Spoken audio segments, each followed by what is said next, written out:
Hello बच्चों, कैसे हैं आप लोग। बच्चों आज हम अपना न्यू चैप्टर स्टार्ट करें जिसका नाम है क्वाड्रिलेटरल यानी कि चतुर्भुज। और इस चैप्टर की एक्सरसाइज 8.1 का आज हम फर्स्ट क्वेश्चन सॉल्व करने वाले हैं। सो क्वेश्चन सॉल्व करने से पहले क्वेश्चन देख लेते हैं। इंग्लिश में है question, if the diagonal of a parallelogram are equal then prove that it is a rectangle. यानी कि यदि एक समांतर चतुर्भुज के विकर्ण, डायगोनल को ही विकर्ण कहते हैं, ठीक है, बराबर हो तो सिद्ध कीजिए कि यह एक आयत होगा। सो पैरेललोग्राम अब जानते हैं क्या होता है, अपोजिट साइड्स क्या होती हैं, इक्वल होती हैं। यानी कि ए बी इक्वल है डीसी और ए डी इक्वल है बीसी। और रेक्टेंगल में भी यही होता है, अपोजिट साइड क्या होती है, इक्वल। सो पैरेललोग्राम और एक रेक्टेंगल में डिफरेंस ये है कि रेक्टेंगल के जो चारों एंगल होते हैं ना वो 90 डिग्री होते हैं। यानी कि एक प्रॉपर्टी तो फुलफिल हो रही है, क्या अपोजिट साइड्स क्या है, इक्वल है, ठीक है। दूसरा डायगोनल भी इक्वल हमें मिल गए हैं। लेकिन अगर हम ये प्रूफ कर दें कि जो इसके एडजेसेंट एंगल है यानी जो साथ लगते हुए एंगल है वो अगर इक्वल है यानी कि 90 डिग्री है, तो क्या हो जाएगा, ये एक रेक्टेंगल हो जाएगा। तो वही हम यहाँ पर प्रूफ करने वाले हैं। अब आप देखिए हमें क्या गिवन है, क्या दिया है हमें, A B C D is a parallelogram, ठीक है, क्या है, एक समांतर चतुर्भुज है। तो इसको हम क्या करेंगे, अभी triangle A C D and triangle लेंगे ए डी बी, ठीक है। अगर आपको मैं शॉर्ट में दिखाऊं तो इस तरह से हम लेने वाले हैं, एक ट्रायंगल ये और इधर से ये आपका ये डी सी ए और ये यहाँ पर बी, ठीक है बच्चों। सो यहाँ देखिए ये हमें दिया हुआ है सेम चीज कि एक समांतर चतुर्भुज है। और प्रूफ क्या करना है, टू प्रूव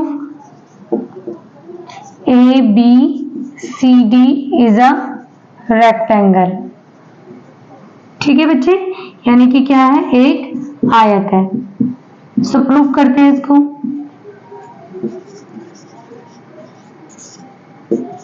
इसके लिए हम क्या करेंगे, in triangle A D C and triangle A D B. अब देखो A D C and A D B में ए सी और डी बी तो इक्वल है, ठीक है, उन्होंने हमें दिया ही ये क्या है, डायगोनल इक्वल्स है ना। सो गिवन में हम ये भी लिख लेते हैं कि ए सी इक्वल है डी बी के। सो यहाँ फर्स्ट कंडीशन तो हमें मिल गई, डी बी इक्वल है हमारा ए सी, पहला क्या है, डायगोनल, ये सीधे लिखते हैं, गिवन है ये हमें, है ना। और क्या दिख रहा है आपको, ए डी क्या है, कॉमन साइड है, A D equal A D, Y, क्योंकि कॉमन है, ठीक है, कॉमन साइड। और थर्ड चीज आपको क्या नजर आ रही, क्योंकि एक पैरेललोग्राम है, ए बी इक्वल किसके होगा, D C, A B equal हो जाएगा डी सी, क्योंकि ये क्या है, साइड ऑफ पैरेललोग्राम, यानी कि ये समांतर चतुर्भुज की भुजा है, समांतर चतुर्भुज की भुजा, ठीक है।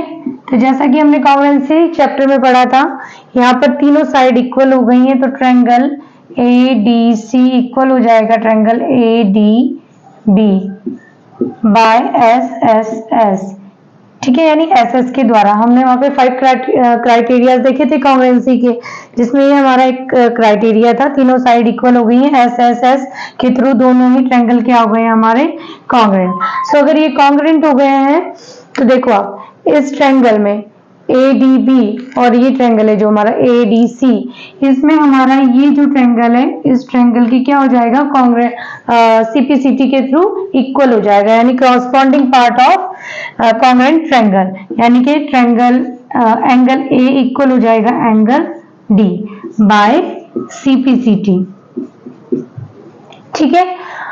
अब ये बाय सीपीसीटी इक्वल हो गया है, लेकिन आप अगर पैरेललोग्राम में देखें तो ये क्या है, एडजेसेंट एंगल है और एडजेसेंट एंगल का सम क्या होता है 180 होता है, ठीक है ना। अगर दोनों साइड क्या हो जाए पैरेलल हो जाए, या इस तरह से भी आप देखो ए बी पैरेलल है डी सी, क्योंकि ये दोनों क्या है एक पैरेललोग्राम की साइड है, एंड एडी क्या है आपका ट्रांसवर्सल यानी तिर्यक रेखा है जिनको काट रही है। एडी क्या है transversal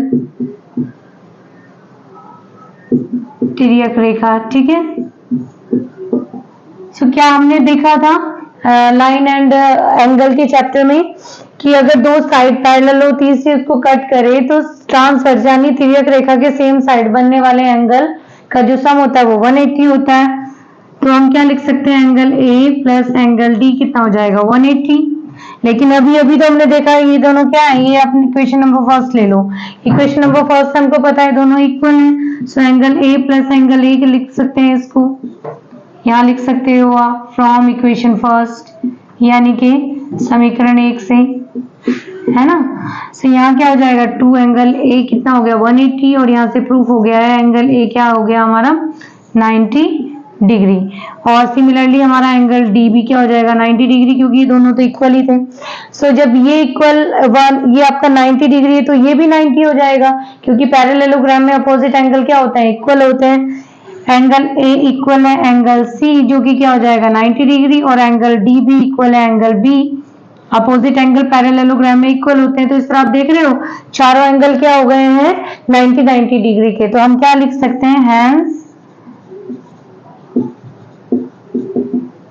A B C D is a rectangle, ठीक है, यानी कि क्या है एक आयत है। सो ये हमें प्रूफ करना था। सो यहाँ पर इस तरह से हमने बहुत इजीली इसको प्रूफ कर लिया है बच्चों। सो आई होप ये आपको समझ आया होगा।